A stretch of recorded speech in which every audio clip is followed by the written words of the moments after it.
25th. We will call this regular commission meeting to order. If you all would please join me in the Pledge of Allegiance.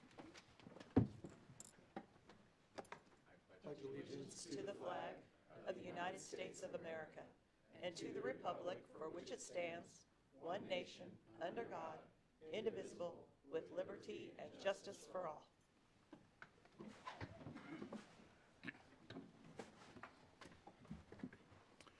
All right, our first item this evening is the consent agenda. I so move we approve. I second. We have a motion and a second. Any further discussion? Hearing none, all those in favor say aye. Aye. Any opposed, same sign. That motion carries.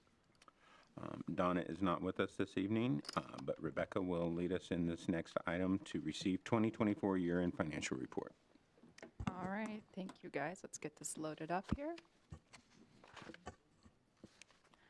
Okay, so this is your 2024 financial review, and I have Donna's notes in front of me, so we should be good to go. All right, we're just going to start off with our total revenues for the city, which are at $55.8 million. That is from all revenue sources. And then our expenses coming down a little less than our revenues, which is a good spot by $52.2 million. The next slide that you'll see talks about where our tax revenue is. And this is just that breakdown about 50% of our tax revenue comes from property taxes or ad valorem. And then you can see the breakdown with the next largest being our sales tax at 32% of that revenue makeup.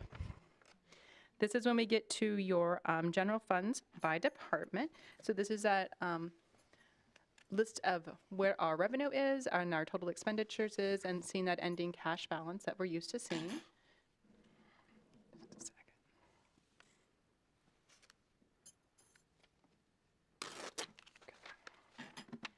So you will notice in this one, our revenue as a percentage of our budget came in almost 10% over. Those were to some items that we'll discuss as we get a little bit further in the presentation, but we did keep our expenditures down, coming in at right under 98% of our budget. So we'll continue to talk about that as we proceed a little bit further.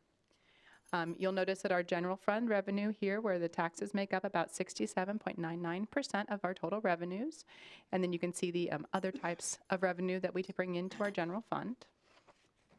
And again, this is just another way to look at some of those. You'll see through 21 to 22, our actuals and property tax, vehicle tax, sales tax, our special sales tax, and the franchise tax, and kind of seeing the trends in these chart here. And those other revenue sources that are not those taxes, you can again see those differences that from 2021 through 2024, and where we've seen some different growth. Again, this is, Donna reminded me that this is her favorite slide, or one of them.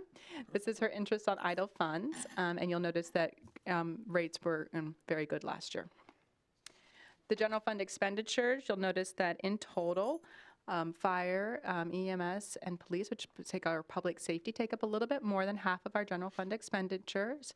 And the other thing to note here is that why administrative comes in at almost 15%, that's because all of the sales tax is passed through there for that economic development fund. So a large portion of that budget is actually a pass-through to another fund.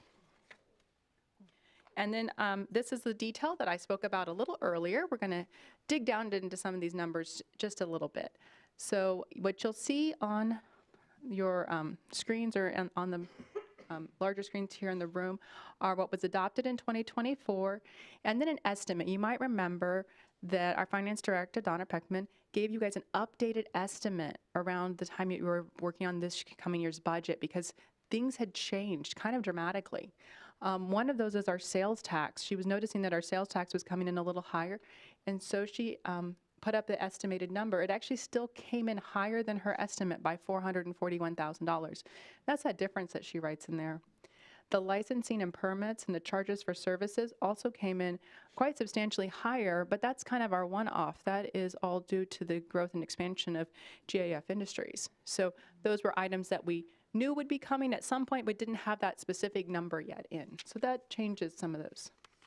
Our use of money, again, she re-upped our estimated, because At one point, we had very little. You might remember that in that 21 year, use of money was very low and interest rates were low, and that still came out a lot higher. So we did end our budget at 28%.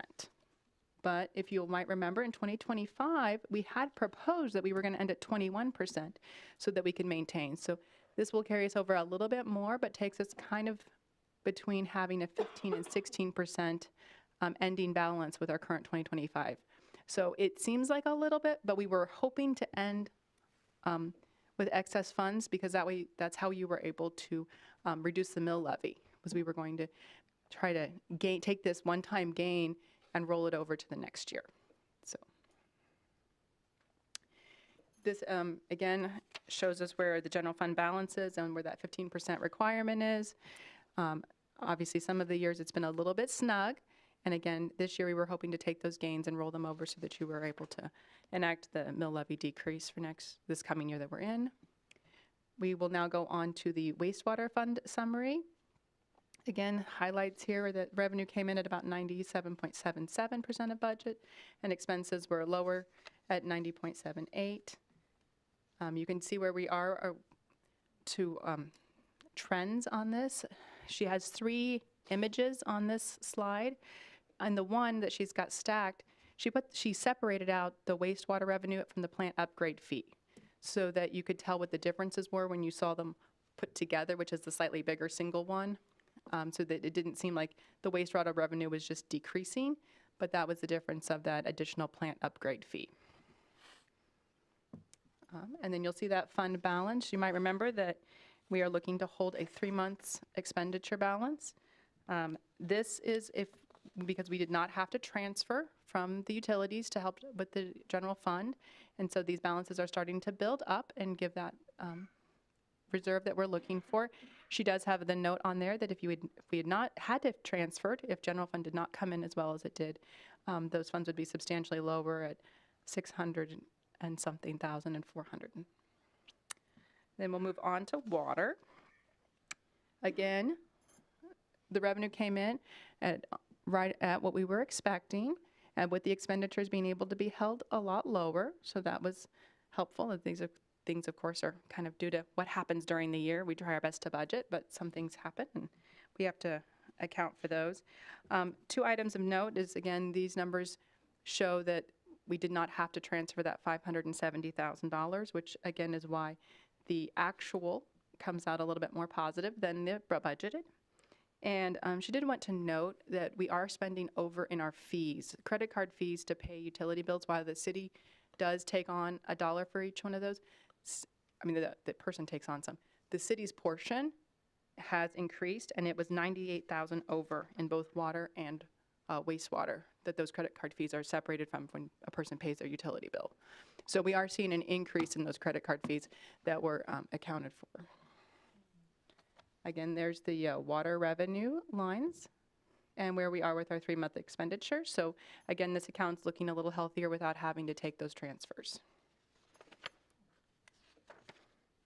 I was also reminded that sanitation fund is also one of her favorites.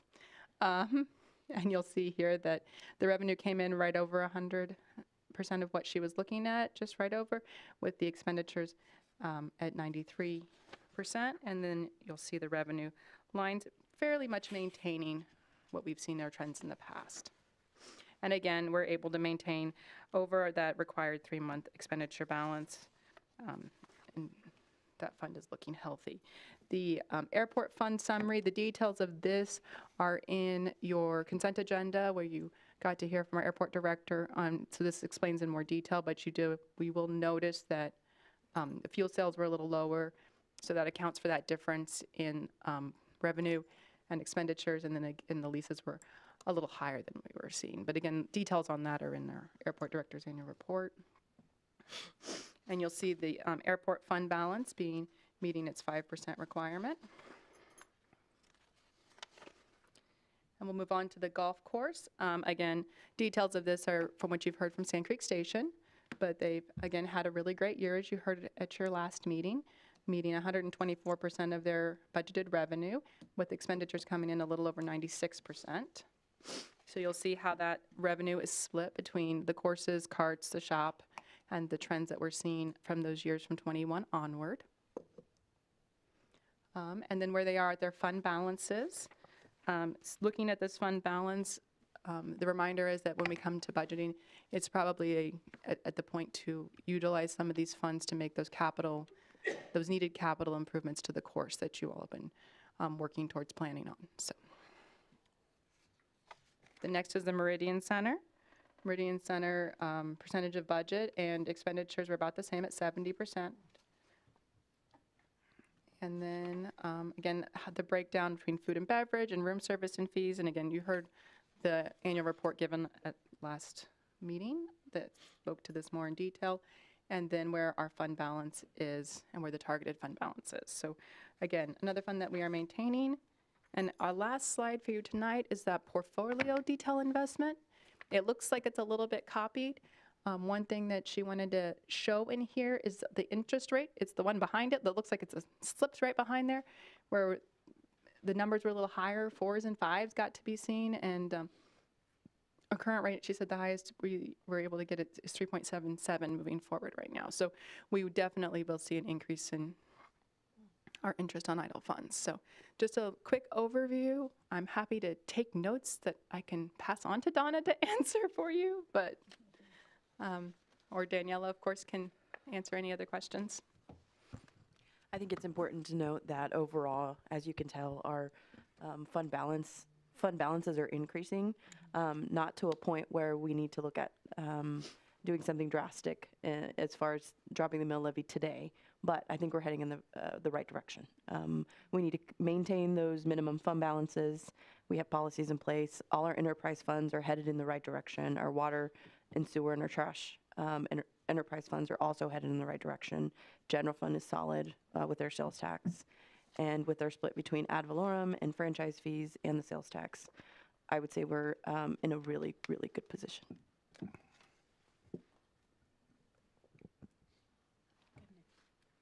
Thank you. Oh. You'll need a motion to accept the report. Right. And I was like, okay, what else do we have? I'll call for a motion to accept the report. I so move. We have a motion and a second. Any further discussion? Hearing none, all those in favor say aye. Aye. Any opposed? Same sign. The motion carries. Next item this evening is engineering fees and services. Suzanne? Yes, Commissioners, this kind of ties in with the financial report that Rebecca provided for Donna. Just when we talk about some of the fees that we do charge out of the engineering office, this changes significantly depending on what kind of development is going on. And so I kind of wanted to just walk through that with you a little bit. It was very evident in 2024 what some big development could do to some of the engineering fees. The first slide here shows our building permit values. This is the value of construction that occurred in 2024. And you'll notice that 2024 kind of shot off the chart here. That is due to GAF pulling their building permit and Fox Ridge with all of the housing starts. So it's significantly higher than years past. And increased building values equals increased revenues. This slide shows the number of residential living units that we had start in 2024. At 119, that was definitely the highest in the last several years. We had another peak in 2017 when you have an apartment complex come in that raises your numbers. But knowing that in 2024, most of those it was not a big apartment building, it was single family units or duplexes or triplexes. And so that 119 number was due specifically to Fox Ridge development that started. And those increased building permits equals increased revenues. This slide shows the building permit fees. So when somebody comes in, somebody's developing a GAF or they're building a house, either one, they're coming in and they have to pull a building permit. And the building permit value is based on the value of that construction. And you'll see here in 2024, we were over 867,000 in permit fees. Those fees go directly to the general fund. Just so that you'd have some idea, in 2024, a GAF's portion of that 867,000 was $389,000. So that was just for the GAF facility. And that's the entirety of their building permit fees there. The last time that we increased our building permit fees was in 2023. And we try to look at those, every few years to see if increases are needed based on what neighboring communities are doing. Looking at, as we do code increases or code changes, then we look at whether we need to increase those at all. How does the engineering office and our staff get involved in housing development? This slide is just kind of designed to show you that there are many different pieces to this. Our staff is administering the platting and zoning of all the development properties. So this starts off at how the property is going to be laid out. So thinking about Fox Ridge, when they get their plat ready and all the lines are drawn for how big the lots are going to be and where the utility easements are going to go, where the streets are going to be, and then how utilities are going to be extended, what's going to be paved, all of those pieces. Our staff oversees the design of the public infrastructure. So the water lines, the sewer lines, the storm sewer lines, drainage ways, streets, within any new development that is public infrastructure is overseen by the engineering staff. And then construction management and inspection of that civil infrastructure takes place in our office as well. And the inspection and enforcement of the building codes. So once you get the public infrastructure in, everything that's kind of on the ground itself or underground, and then when you start building up, when they come in to pull a building permit, then that gets inspected by staff to make sure that they're meeting building codes and they're putting up something that is going to be safe and stand and last. Remembering again that of those 119 new units in 2024, 93 of those units were in Fox Ridge. So when we're working with developers and we're talking to you about that, just know that definitely consumes a lot of staff time. And the fees are tied to that staff time that gets put in, reviewing plans, inspecting projects, being out in the field. Housing starts as of February 19th was at 9 this year in 2025, which you go, well, that seems like a slow start. Not really, considering the weather that we've had. I think that's pretty amazing that we had 119 last year and we still have had 9 new starts this year.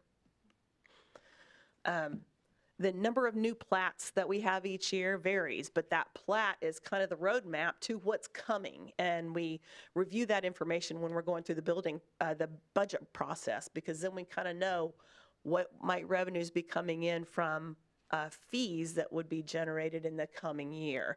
And you'll notice in 2024, we had 0 plats. But right now, in 2025, we have 5 plats that we're currently reviewing in our office. So there's multiple things that are coming, and that would be analyzed as we start looking at the budget in 2025 to know what kind of fees we may have, revenue fees from new development associated with the inspection that will need to occur with that public infrastructure in those buildings. This shows you that all of those engineering services, when we have a new development, we have a scale or a cost schedule that's shown here, and there's different pieces or options that may be selected by developers, whether it's being designed in-house by our staff, which we do very little of that now because we've been very, very busy, or if we're just reviewing the plan. So you either have an option 1 or 1A if you're, say, let's look at a street specifically. If a developer is going to build a street within their housing development like Fox Ridge, it's going to be something that the public's going to own in the end. The plans get submitted, and then we have to go through the review on those. These percentages that we are charging for either design or if it is a review of plans, these percentages are based on the final construction costs. And so a percent of that project is coming back to the general fund for let's say in Fox Ridge, we did not do that design in-house. We did plan review. And for a street, that's 3% of the final construction cost for the plan review, because that was a lot of streets in Fox Ridge. There's a lot of things that we need to make sure we're getting the right elevations, make sure that we are getting the street put in to our city standards, make sure it's tying in well with all the utilities in the area, all of those things. And so we're reviewing that. We also, if we are going to be doing any of the staking, meaning staking for the project. Wooden stakes get put in the ground so that you make sure you hit the right elevation with a utility or a street. We don't do much of that in-house anymore just because we don't have the staffing and there's a lot of projects going on. So option 2, we may not be something that we would be receiving a revenue for, but that was option 2. Option 3, construction inspection. Say it's a street, 7% of the final construction cost then is charged for inspection on those streets. And these are a part of, in Fox Ridge, they would be a part of the special assessments. This inspection cost, that then comes back to the general fund. And then just administration of the project, because we review whether all of the design submittals, so I'll say it's the right concrete design that's been submitted during the construction process. Are they putting the right kind of concrete in the ground? Then as they pour the concrete, is it being done in the right way? Is there the right rebar included? Is it the right thickness? All of the details that a lot of people don't want to deal with, our staff is reviewing. And then again, that gets paid at the end of the project back to the city at large and comes in as a revenue.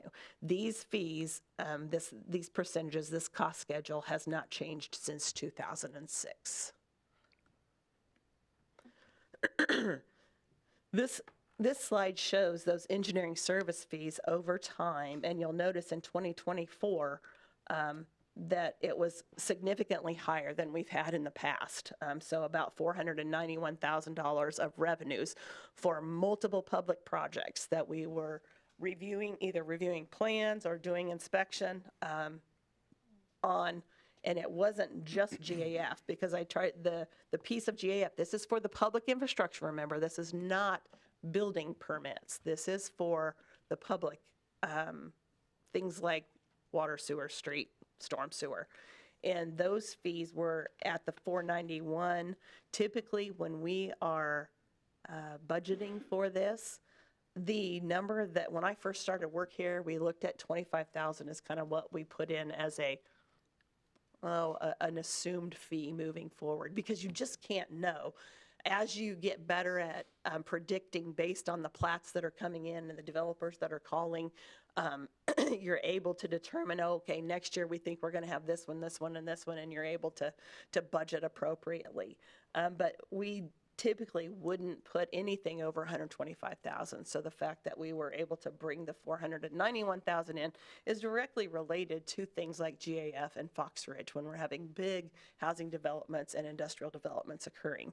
GAF's fire line in 2024 was $165,000 for those fees, because there's a significant amount of review on those plans prior to those plans being submitted to the state. But we can't ever assume that we're going to bring in $490,000 every year. So that's what's showing some of those numbers that Donna and Rebecca provided, why those are a little bit higher on the revenues that we received last year. Then lastly, our engineering staff are overseeing projects that are all across the board, capital projects that are for the betterment of our community that we are owning or we have to maintain. And when our staff is able to do inspection or do any piece of the design or just the full project management, we are not having to pay a consultant. And we assign a cost to that that we are saving the community, because we didn't have to pay somebody. And in 2024, that dollar amount was at $406,000. So we were, because of staff that we have on board, we were juggling a lot of jobs last year. And I think the next slide kind of shows this, looking at the last 8 years or so.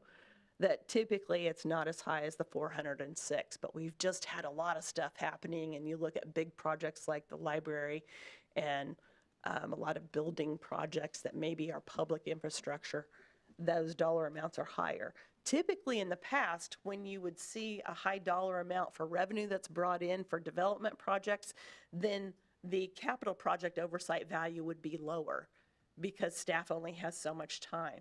But we really were juggling a lot of things in this last year, and so both were significantly higher than normal.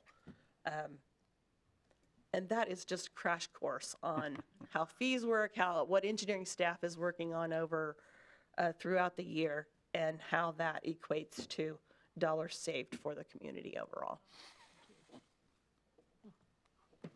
No action is needed. I just wanted you to understand that piece as we move forward with budgeting process. Definitely a trend in the right direction. Thank you. All righty. Well, if no action is needed, we'll go ahead and move to the next item, which is to consider changes to cemetery rules and regulations. Suzanne? Yes, Commissioners. The last time that we updated the cemetery rules and regs was in 2021. And this process is really kind of a cleanup process. Our staff and local mortuaries, they are always looking at how we do business regularly. And when there are changes in the process and operations, we try and note those so that when we do a cleanup to these rules and regs, we can make those changes. Some of these changes that you would see throughout, for instance, we maybe are seeing a few more cremations than we used to. And so we altered the language to allow more than one cremation be allowed on one site, and extended that number up a little bit higher when we could. There are some areas of, say, the original section of Restlawn where only 2 cremations would be allowed, but some of that language got changed in these. And then, of course, the value of a cemetery plot has increased, and so we've increased our fees on that as well. In order for you to purchase a site, that has changed. We also, because we have to keep the records on all of this, and Denise, she does the lion's share of this, her and Aubrey. Our cemetery staff are making sure we're getting things put in the right spot, and then she logs that, and we have some new software that's we're trying to get all of it updated here this spring so that individuals would be able to just do a search and then determine where their loved one might be buried at one of our cemeteries. But we are required to keep track of where everything is located. So you'll notice a note at the bottom of the cemetery rules and regs when we give the fee amounts for a specific spot, that if there's a second interment is placed, because it's not uncommon that, say, maybe your grandmother passes away or your mother passes away, but previously maybe there had been another deceased family member that was cremated and they had not been buried yet. And they said, okay, well, since we're burying, grandmother, then we're going to go ahead and we'd like to put this cremation in the same interment. And so we are charging a $100 fee on that because we do need to keep track of where they're placed, because somebody may come back and ask, where is so-and-so buried, and we need to be able to know where that's located. So just some little things like that. There was some language put in about dogs in the cemetery, and just making sure that we are keeping our cemeteries in good condition, so those that are using them and that are visiting the sites where loved ones are buried are not seeing any damage due to dogs that are allowed in, or multiple different little items. If you have specific items that you have questions on, I try to answer those. I would tell you that we also provided all of the updates to local mortuaries, and they provided us with comments. Those have been incorporated, and we believe that these are ready to approve this evening.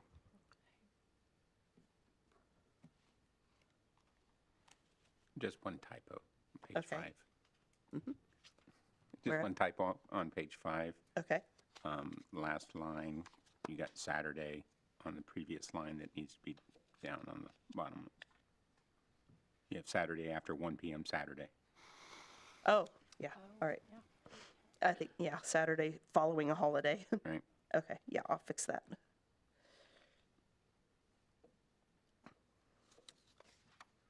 And then these get posted on our website so that anybody can see those if they need to. But we would ask that you would approve these this evening. Via the resolution. Yes, right, there is a resolution that's included that you would need to approve that would allow us to move forward. What's the number? G1353. I move that we approve G1353. I second. We have a motion and a second. Any further discussion? Hearing none, all those in favor say aye. Aye. Any opposed, same sign. Hearing none, that motion carries. Thank you. Thank you, Suzanne. Suzanne. Next item is to consider a resolution, oh, I lost my page. Yep. Consider a resolution endorsing the Kansas Community Empowerment Program. Denise? Yeah, I would just want to say one quick thing about the cemetery software. I just signed the letter of the stuff today, or the contract that signs off on that. We've sent them all the data, and they are incorporating all that in. And so we should be up with the new software in the next 2 or 3 weeks, Cool. with training and everything. That's a big statement. They didn't mess around. Good. So. Awesome. Yeah. Okay. So this evening, we received a request from the local Masons to be part of the Kansas Community Empowerment Program. And this is a volunteer-driven grassroots initiative with the Kansas communities. It's done through K-State Research and Extension Office and the Kansas Department of Commerce and the Kansas Masons. And I think we have a few Masons here that would like to make a presentation. And after that, the way we're going to do this would be through a resolution. So, Eric, you want to introduce yourself and go from there? And whoever else you have with you? I am a lone warrior tonight. Okay. Good evening. Thank you for having me here. I apologize. I don't do public. I know cameras are on me. I'm kind You're of a fine. nervous wreck. I am the current master of Newton Masonic Lodge number 142. We've been in this community since 1800s, 1873. We do a lot in our community that a lot of people don't realize. I think with the car show, with fire pup program, with supporting local entities and local charities. We want to be part of the Kansas Community Empowerment Program, formerly known as PRIDE or whatever. And this is one of the 3 criteria we have to get. It's a resolution from the City Commission in order to receive grant money and in order to receive matching funds from the Kansas Masonic Foundation. Now, a lot of people don't understand how the Kansas Masonic Foundation works. So we go to a meeting and let's say there's something we want to contribute to the city of Newton, be it the mural project or some sort of park improvement or whatever it may be to benefit the citizens of Newton. Not only Masons, but everybody. So we write a grant. So we get a grant for $500. I sit in lodge and I ask the brothers if they would like to donate, or we make a move to donate another $500. So we're sitting at $1,000 for this project. Then we apply to the Kansas Masonic Foundation for matching funds. And we have an amount every year from the Kansas Masonic Foundation that we give, they match our funds. So that $1,000 now turned into $2,000. And that's a very realistic thing for us to do. And a lot of people know me because I'm kind of outspoken in the community, right? But we work for the betterment of the community. One thing the Kansas Masonic Foundation gives out $450,000 or $500,000 a year in scholarships. All the kid has to do is apply. 9 times out of 10, they get it. So I'm asking here for a resolution tonight that we be accepted into this and can move forward. And this is what I had to say. Questions, comments, concerns? You can read it. Huh? You get to read the resolution. Oh, God. No, No. he doesn't have to read the I rest. have it. I actually have it. Or is he going to read it? They don't, it's not a proclamation. Oh, You don't okay. have. It's a resolution, so you Just a don't have to read it. You don't have to read it? No. What if you want him to read it? Well, if that's what you want, that's fine. But Rod, if you want it, I'm I will sorry. read it for you, sir. I would move we approve resolution number G. 1354. We have a motion. Do we have a second? Second. We have a second. Any further discussion? Hearing none, all those in favor say aye. Aye. Aye. Any opposed? Same sign. Hearing none, that motion carries. I would like to personally thank, on behalf of Newton Masonic Lodge number 142, who, mind you, I have over 100 years history in my family in. Thank you, because we look forward to growing in our community this year, and that's one of my missions as master of the lodge this year. Thank you very much. Thank you. Thank you. All right. Next item is an item to consider closing Athletic Park Circle on April 12th. Denise? Yes, this is a new event that the Hope Women's Center is having a 5K. They're going to be doing this on March 12th. They're requesting that we close Athletic Park Circle for this run, and there's a flyer in here for you to see also with a sign up if any of you are interested in participating. This has gone to city staff, and there were no problems with that, so we would recommend approval. All righty, I'd call for a motion. I move we approve. Do we have a second? Second. We have a motion and a second. Any further discussion? Hearing none, all those in favor say aye. Aye. Any opposed? Same sign. And motion carries. Next item is the application to close Main Street from 5th Street to 8th Street and 6th Street from Oak to Poplar for the Newton Car Show. Yes, this is a request that you have every year. The car show is going to be held on May 3rd. They're requesting to close Main Street and part of the 6th Street from Oak to Poplar. They have extended to 8th Street this year. I think they did that last year also. They were usually going just to 7th Street. This has to go through KDOT because we are closing Main Street. We have received that approval back from KDOT already, and so staff would recommend that you go ahead and approve this request as presented. Do we have a motion? I would move we approve. And a second? I second. We have a motion and a second. Any further discussion? No. Hearing none, all those in favor say aye.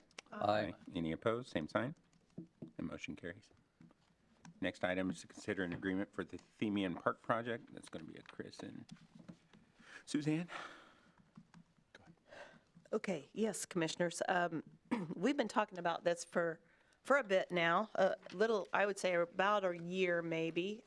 If you recall, there's a group of citizens that came forward that are wanting to improve Themian Park, and they are prepared to provide private funding to do that. And that group is called the Railer Foundation. And we had some meetings with them and with NRC and school district, the school board, and then the school board all of the boards assigned a committee, and that committee met last fall that was assigned by all of those partnering agencies, got together, had a final layout for the improvements at Themian Park, met with the Railer Foundation staff were with us throughout the process. And we got some estimates put together to move the project forward and kind of set out some phasing. And our legal staff has put together an agreement that is before you this evening.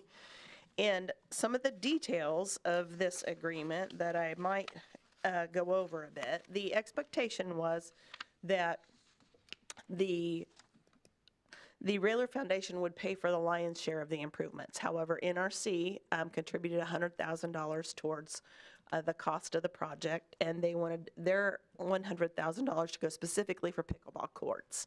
The city would commit to some extension of sanitary sewer over to restroom facilities and providing water and sewer to the restroom facility that would be going in.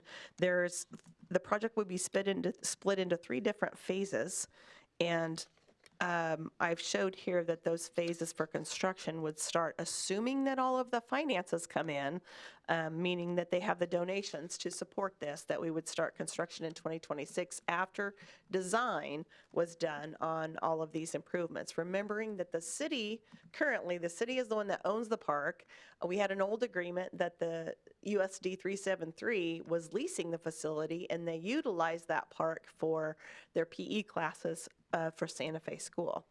But these improvements will not hinder that process to continue. In fact, they would build upon that and provide additional facilities for them to have for their gym classes, but also for the general public to utilize. So we're looking at basketball courts, pickleball courts, restroom that would be put in there by the existing courts, and some ball fields that would be improved, and then a soccer field that would be put in. And it would be, they call it a kind of a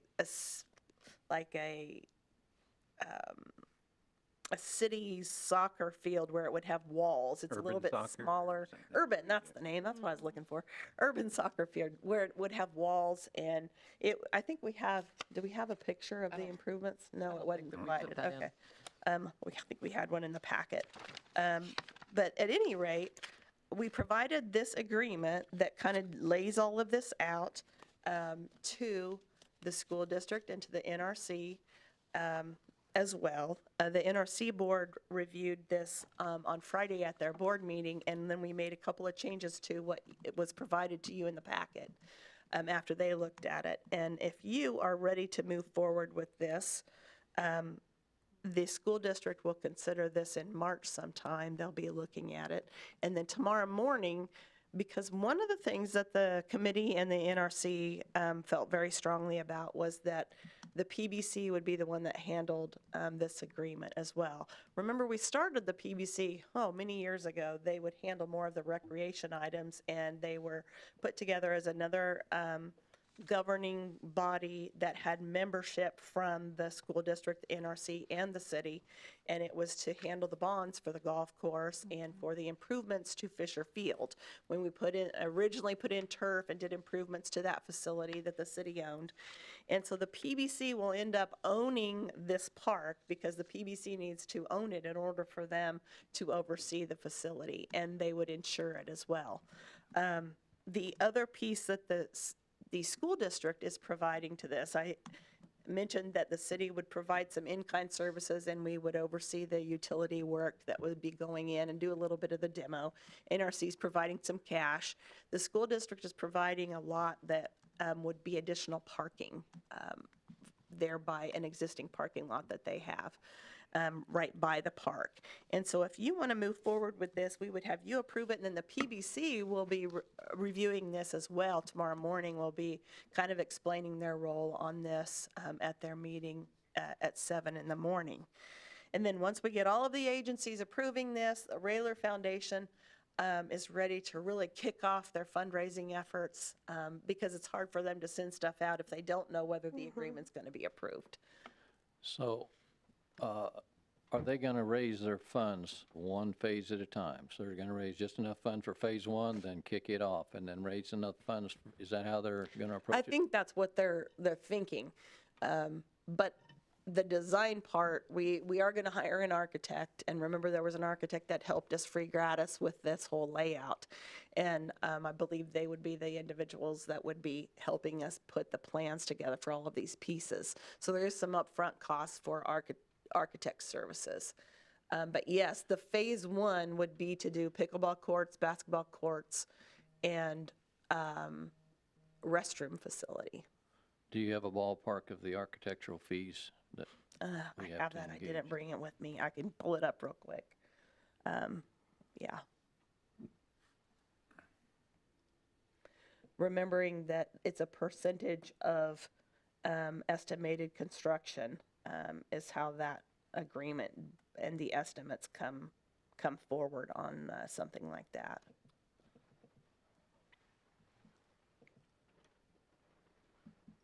And I know they have, the Rayler Foundation has a few individuals that were going to donate, but again, they were waiting, until we got to the point that we were ready to move forward with this. The other thing is, if you recall, and it does state in this agreement that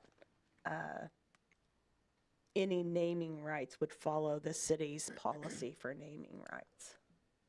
In case if there was someone who wanted to provide, a couple $100,000 and then name, the basketball courts after themselves, or a family member, it would follow that policy. Okay, so architectural fees overall, we'd be looking at roughly 100,000. Yes. And so that's the upfront fee that we're going to have to pay, and then we'll get paid back over time. Yes. Well, yes, I mean, phase one we'd be looking at, and these are very round numbers. Remember that we would go through a design process first, and then we would go through a competitive bidding process, because the expectation is these are going to be public facilities. This isn't something that's in somebody's backyard swing set, so it has to hold up to public use. And so we'd go through our normal process where designs are prepared, the construction drawings are ready, then we put it out to competitive bids. And that would all be handled through the PBC, just like we do with turf and anything that's recreation related, and like we did with the pool, all of that. And so phase one, we'd be looking around $930,000, and $100,000 of that would be design fees. That's very approximate, knowing that that dollar amount may change. Right, and like we discussed, we went back and forth. The discussion was like on the concrete for the pickleball court. That's just not a 4 or 5 inch slab that would be in anybody's backyard. It's got to be tensioned properly. It has to be post-tension concrete, or else you get cracking. And right. So it's not just lay a sidewalk slab. Right. I mentioned 2G, the cleanup on the concrete Did you, pad. Oh, yeah. One thing that would change on that agreement, so if you approve the agreement, it does state that the city's going to provide, it's on page 2G, sorry. 2 of 12, under section 2, item G, is under the duties of the city. It says funded install a concrete pad to facilitate the construction of the public use restroom. It wouldn't be a concrete pad. It's just the building pad. And we do, like we have done, the type of restroom facility that we're looking at is the ones that we have put in before, like the one on the southern end of Centennial, where we get a pre-built structure that is set on a pad. And so it's, AB3 rock or crushed concrete that gets put down, rolled in. It is compacted so that you aren't going to have any settling of the building, and then the building just gets set on site. And so that's what is expected to occur with this restroom facility. And so it would be fund and install a pad to facilitate the construction of the public restroom. now, the city wouldn't be maintaining that park, or we would? The maintenance responsibilities would be handled by the NRC. Okay. In this agreement, they're going to be the ones that do the maintenance.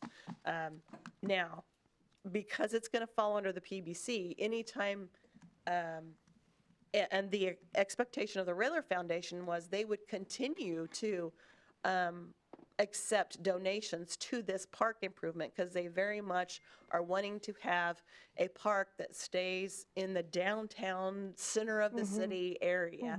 And they would provide funding that would maybe help with replacement of facilities as those were needed, 20 to 30 years down the road. But if there was major maintenance that was a replacement that was needed, Raylor Foundation, we would pull from those funds that are from Raylor Foundation, get provided to the city. But if there was additional needed, because something needed to be done immediately, then the PBC would fund that out of their funds. Okay.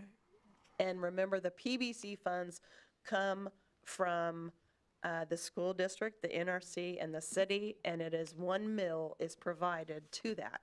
The number one responsibility of the PBC funds is replacement of turf at Fisher Field.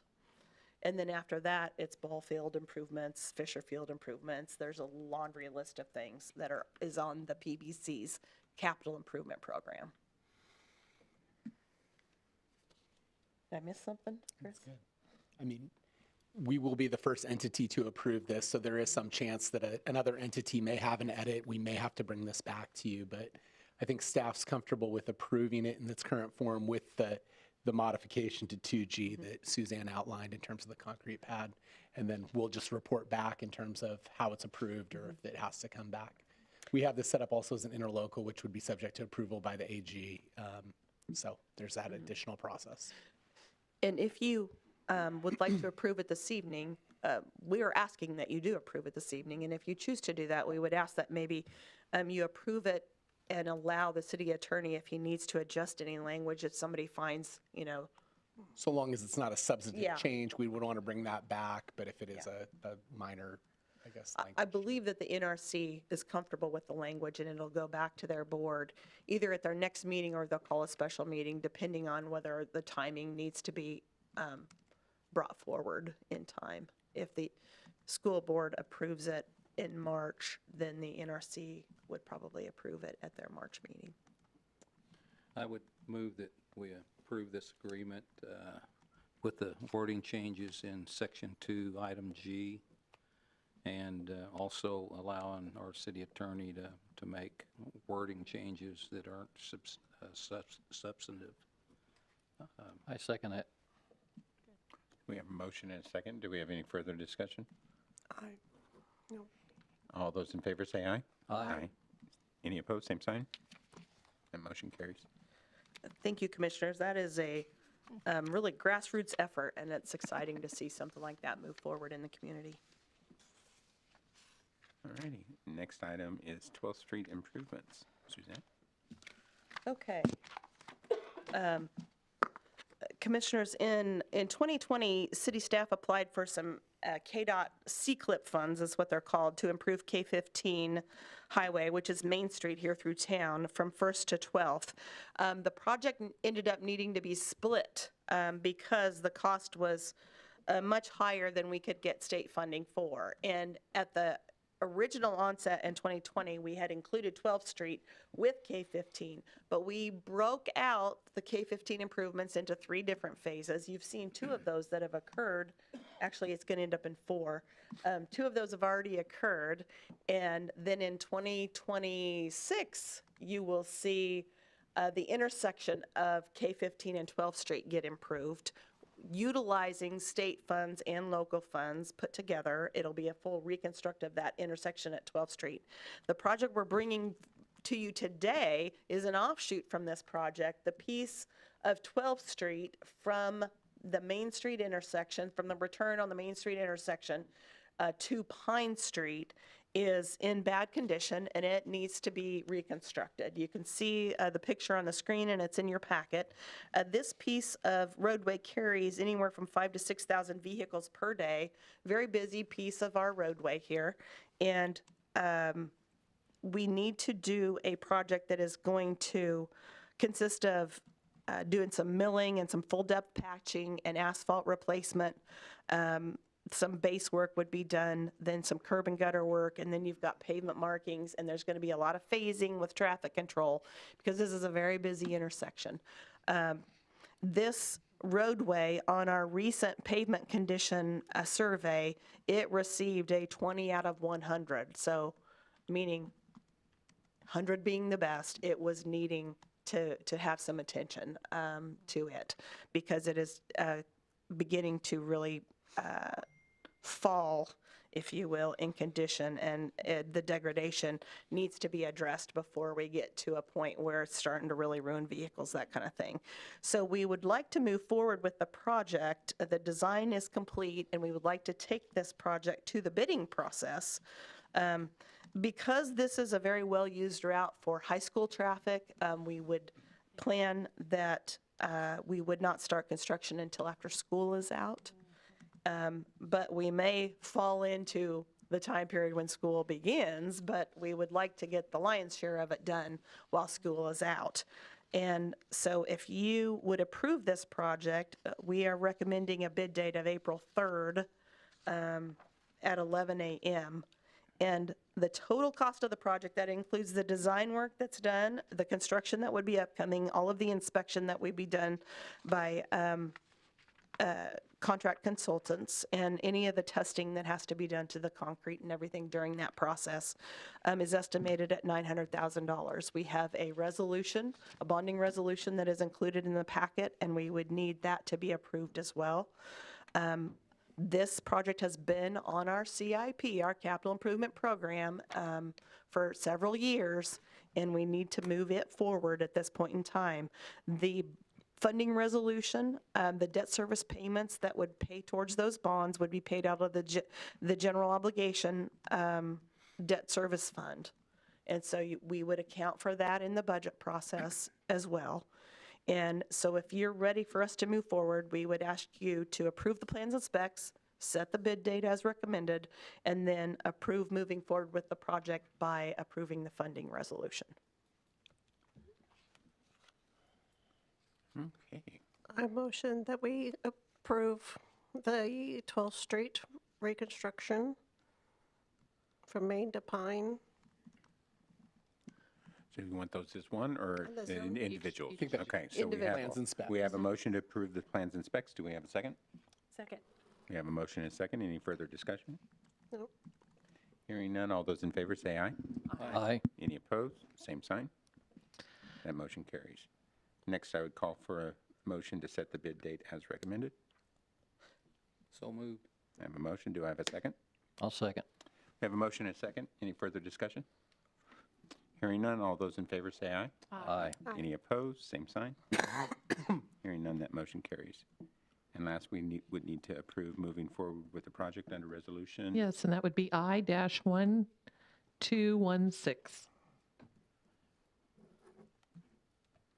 I would so move, and that's the bonding resolution. Yes. I second that. We have a motion and a second. Any further discussion? Hearing none, all those in favor say aye. Aye. Any opposed? Same sign. Hearing none, that motion carries. Thank you. Thank you. We're going to let you off the hook, or you got this one also? No, this is Chris. All right, Chris. Planning Commission? It's a quick one. This is a zoning amendment from I-2 to I-3, which we've seen a few of these changes with the newly created I-3 zoning designation. I-2 is your general industrial district, and I-3 is a heavy industrial zoning. This is unimproved land that's owned by the city. It's known as 810 and 820 industrial. You saw the same property just a meeting or two ago on that short-term lease for Barron Concrete. The Planning Commission held a public hearing on February 3rd and approved the zoning change or recommended the same unanimously. So we would ask for two motions. One is to receive the recommendation of the Planning Commission, and then second would be to consider an ordinance that effectuates the zoning change. I would stand for any questions on this.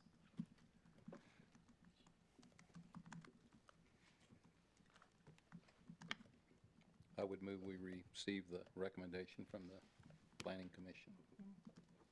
I have a motion. Do I have a second? Second. Thank you. We have a motion and a second. Any further discussion? All those in favor say aye. Aye. Any opposed? Same sign. The motion carries. You had an ordinance number? Yes, 5163-25. I move we approve 5163-25. I'll second that. Thank you. We have a motion and a couple of seconds. Any further discussion? Hearing none, all those in favor say aye. Aye. Any opposed? Same sign. The motion carries. That concludes the regular items on our agenda. We have citizens forum. Mary? My name is Marion Weiss. I'm a member of Mid-Kansas Muscle Cars here in Newton, and I'm director of Cruise Night, which this year is going to be Friday, May 2nd, and I'm trying to get approved to have a parade for that night, the first lap, and then after we're done, cars either go home or keep cruising. But one of the reasons why I want to have a parade is to keep the riffraff down. Because like Chief Dunleavy had told me, we've had problems with the cars getting out of control. So I'm asking for a parade this time. And I've got approval from the railroad. The railroad will shut down for me for 30 minutes between 6 and 6:30. And, you know, I'm good friends with Chad Arnold, the guy that's in charge of the railroad. And the plan is to go from the high school parking lot, because we're expecting like 200 cars around there. So the high school parking lot is big enough to get us started. So I need traffic control at 12th Street and Main Street. And, you know, one of my references is Sheriff Chad Gay. So he does, with the Bearcat, he gives us the lead. And we're going from the high school down 12th Street, and then turn in at 12th Street to go down Main Street. And usually Midway Motors has a big barbecue for everybody, so everybody goes there. But what I'm asking for is traffic control. And I don't know if it's too big of a campaign for that much traffic control that far. I've asked for a parade before, but, you know, I didn't get to you early enough. And hopefully that being February from May would be enough to get something started. And then, you know, the traffic control would probably let the traffic lights, so we can go through the traffic lights, because I got 30 minutes from 6 o'clock to 6:30 to get through, so the railroad can get started again. That's another reason why I want to have a parade between the two places. And then if I have 200 cars, we're going to double up so that it'll only be enough room for like 100. So if they're doubling up and going down Main Street side by side, then we'll get through quicker. So I'm coming to you this early to, you know, so you can think about it, to give us approval. So certain parts of Main Street, we probably need to barricade. Yeah, you probably need to get approval from KDOT. Yeah, we will need to get KDOT approval, and I need to know where it is you're wanting us. Where are you wanting the parade route, or you're wanting to take it on K-15 from 12th Street all the way down to Midway Motors? Right. And so you want every side street to be, you want K-15 to be shut down to all traffic? Well, since we're going side by side, you know, they're going to be going down Main Street and taking up the whole Main I Street. think once you get past the railroad tracks, they've got 2 lanes going south. Yeah. So you're cool there. I would think just from, yeah, I don't think you're going to have any problem on it's 2-lane. It's 2-lane Until the you whole get way, to- It's but we have to 2-lane, provide traffic control. It's not on Main Street. Yeah. I guess it is, isn't it? Yeah. So you wouldn't have to. We But have, we'd have to block side streets we if have it to was block all parade the route. side streets for traffic, so. I think if you guys just decide if we need to treat it like a parade. There are some other things involved in this, like the traffic lights are one thing because they cannot be programmed to all be at that same time. So we'd probably need to start with the application of closing the Main Street. And we can talk about that, kind of like what you guys have done for the car show itself. But there's some logistics of the barricades of every side street, because we will have to, because you wouldn't be able to flash those lights. Yeah, That's the problem for some of this. We have to shut Start with the down side streets. application, Yeah. and then let's Do some planning. put our thinking caps together, because we've run escorts for the Yeah. wrestler or basketball teams going to state or whatever. We run escorts to get them through town, and and such. So, I mean, we can figure something out.